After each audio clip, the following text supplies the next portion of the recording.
This is Auto User Guide, where we help you understand your vehicle better. Today we are covering all information related to major engine services for the Honda CR-V 2007 to 2011 models. Service intervals. Engine oil needs to be changed every 7,500 to 10,000 miles, which comes out to around 12,000 to 16,000 kilometers. If you drive in tough conditions or put a lot of load on your engine, sticking to the lower end of that range is the better call. Engine coolant has a much longer life. The first replacement comes at around 120,000 miles. After that, it needs to be swapped out every 60,000 miles going forward. It keeps your engine temperature in check, so keeping it fresh is something you don't want to skip. Brake fluid should be replaced every 3 years, or somewhere between 30,000 and 45,000 miles, whichever one comes first. Over time, it absorbs moisture, and that slowly reduces how well your brakes respond. Engine oil. Engine oil capacity.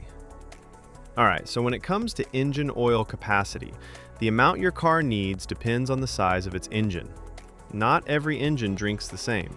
If your car runs a 2.4-liter engine, the total oil capacity, including the filter, is 4.2 US quarts, which comes out to about 4 liters.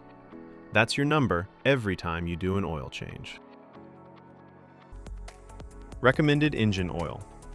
Now let's talk about which engine oil you should be using. The recommendation is to go with a genuine engine oil, or any good quality commercial engine oil, if it matches the right type and viscosity for the temperature in your area. That last part matters more than people realize. The oil that works well in a cold climate isn't always the best choice for somewhere hot, so always check the viscosity chart and pick accordingly. On the topic of synthetic oil, you can use it. Synthetic motor oil is perfectly fine as long as two things check out. It carries the API certification seal, and it matches the viscosity grade your engine calls for. If both boxes are ticked, you're good to go. Change engine oil and oil filter. Before anything else, change your oil and filter based on the maintenance message that shows up on your driver information display. That message is your reminder. Don't ignore it. Here's how the full process goes. Step 1. Start the engine and let it run until it reaches its normal operating temperature. Once it's warmed up, turn it off. Warm oil drains out much more easily than cold oil. Step 2. Open the hood and take off the engine oil fill cap. This helps the oil drain smoothly by allowing air in. Step 3. Get under the car and locate the undercover. Remove the Phillips head screws and slotted head screws by turning them 90 degrees counterclockwise. Then pull the undercover off. Step 4. Find the drain bolt at the bottom of the engine. Remove it along with the washer and let the old oil drain completely into a container placed underneath. Step 5. Remove the oil filter and let any remaining oil inside it drain out as well. Set it aside for proper disposal. Step 6. Before putting on a new filter, check that the old filter gasket didn't stick to the engine's contact surface.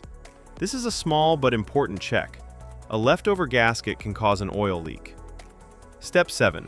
Clean the contact surface on the engine block, wiping away any dirt or dust. Then install a fresh oil filter. Step 8. Put a new washer on the drain bolt and reinstall it back into the engine. Step 9.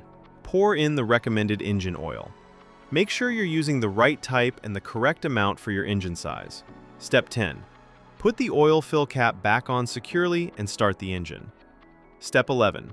Let the engine run for a few minutes, then get underneath and check around the drain bolt and oil filter for any leaks. If you see drips, shut the engine off and address it before going further. Step 12. Turn the engine off and wait for about 3 minutes. This gives the oil time to settle. Then pull out the dipstick and check that the oil level is right where it should be. After you've changed the engine oil, there's one more thing you need to do: reset the oil life gauge. If you skip this step, the car won't know the oil has been changed and will keep showing you an inaccurate reading. Here's how to do it on your car. First, make sure the ignition is on. You don't need to start the engine, just press the start button without pressing the brake pedal so the system powers up. Next, go to your driver information display and navigate to the Vehicle Information menu. You'll find an option that shows your current oil life percentage. Once you're on that screen, press and hold the selection button, usually the one on your steering wheel, for about 10 seconds. The oil life indicator will start to blink, which means it's ready to be reset. While it's blinking, press and hold the button again. The display will reset back to 100%, confirming that the system now recognizes the fresh oil. Once you see 100% on the screen, you're done.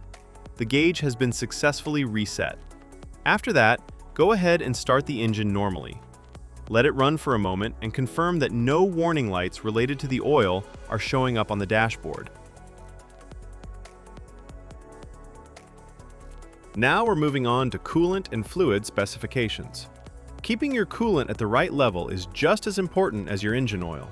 It keeps your engine from overheating and running into serious problems. Engine coolant, radiator. Before you touch anything, make sure both the engine and the radiator are completely cool.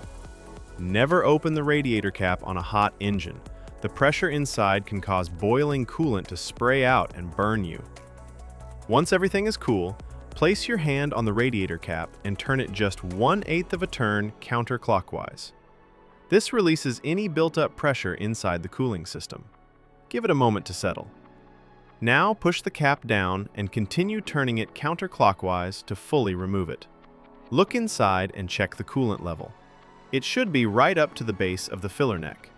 If it's sitting lower than that, go ahead and top it up with the correct coolant. Once the level is good, place the radiator cap back on and tighten it fully. Make sure it's secure before you close the hood. Engine coolant, reserve tank. Again, before checking anything, make sure the engine and radiator have cooled down completely. Now locate the reserve tank. It's a small, translucent container usually sitting near the radiator.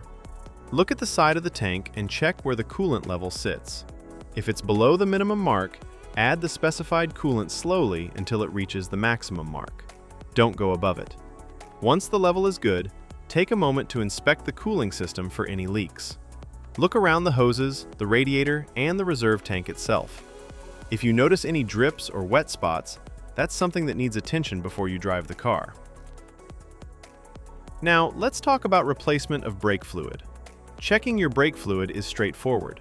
On the side of the brake fluid reserve tank, you'll notice two markings, a minimum and a maximum line. Your fluid level should always be sitting somewhere between those two marks. If the level is at or near the minimum mark, you need to top it up. Don't let it drop below that line. Low brake fluid can affect how your brakes respond, and that's not something you want to find out about while you're driving. At the same time, don't overfill it past the maximum mark either. Just keep it in between and you're in good shape. One thing worth mentioning for those driving a manual transmission model, your brake fluid reserve tank also takes care of the clutch fluid. It's the same tank serving both systems. So, as long as you're keeping the brake fluid level between the minimum and maximum marks like we just discussed, you don't need to check the clutch fluid separately. It's already covered. Tire rotation schedule. Tire rotation is one of those maintenance steps that people often overlook, but it makes a real difference in how long your tires last. Generally, you should be rotating your tires every 5,000 to 10,000 kilometers. If your vehicle manufacturer recommends a different interval, go with that instead. Tires without rotation marks. The diagram on screen shows the rotation pattern for tires without rotation marks. These are also called non-directional tires. Because they don't have a fixed direction of rotation, you have more flexibility in how you rotate them. In this pattern, the front left tire moves straight back to the rear left position, and the front right tire moves straight back to the rear right position. Then, at the next rotation interval, the rear tires cross over, the rear left moves to the front right, and the rear right moves to the front left. This cross-rotation method spreads the wear more evenly across all 4 tires, which helps them last longer overall. Tires with rotation marks. The diagram on screen now shows the pattern for tires with rotation marks, commonly known as directional tires. You'll notice an arrow on the sidewall of these tires, and that arrow tells you which direction the tire is meant to spin. It only works one way. Because of that, you can't cross these tires from one side of the vehicle to the other. The rotation here is simpler. Tires just swap between front and rear on the same side. The front left goes to the rear left comes up to the front left, and the exact same thing happens on the right side. It's a straightforward swap, just without the crossing over that you do with non-directional tires. Now let's talk about the fuel tank capacity. Your fuel tank holds a total of 15.3 US gallons, which is equal to 58 liters. Thanks for watching this video. I really hope it helped you understand things a little better. If you found it useful, give it a like. And if you haven't subscribed yet, hit that subscribe button so you don't miss the next one. Drop your thoughts or questions in the comments below. I'd love to hear from you. It genuinely means a lot.